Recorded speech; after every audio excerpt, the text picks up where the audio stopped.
కార్తీక పౌర్ణమి ప్రత్యేక రోజున కథకు చాలా ప్రాముఖ్యత ఉంటుంది. హిందూ పురాణాల ప్రకారం పూర్వం తారకాసురుడు అనే రాక్షసుడు ఉండేవాడు. తనకున్న అపారమైన శక్తి సామర్థ్యాలతో విశ్వాన్ని అల్లకల్లోలం చేస్తాడు.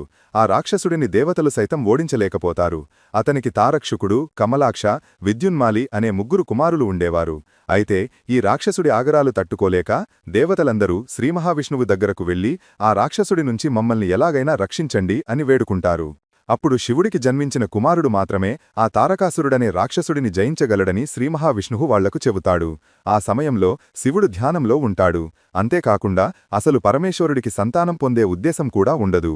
ఆ సమయంలో శ్రీమహావిష్ణువు మోహిని అనే అందమైన స్త్రీరూపం ధరించి శివుడి దగ్గరకు వెళ్తాడు. తపస్సు చేస్తున్న శివుడు ఆమె అందానికి ముగ్ధుడై వివాహం చేసుకోవడానికి అంగీకరిస్తాడు.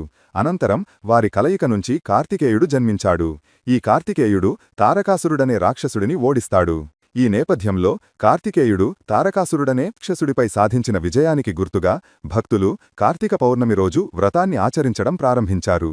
ఈ కార్తీక పౌర్ణమి వ్రతాన్ని చిత్తశుద్ధితో, భక్తిశ్రద్ధలతో ఆచరిస్తే సుఖసంతోషాలు, సిరి సంపదలు కలుగుతాయని పురాణాలు చెబుతున్నాయి.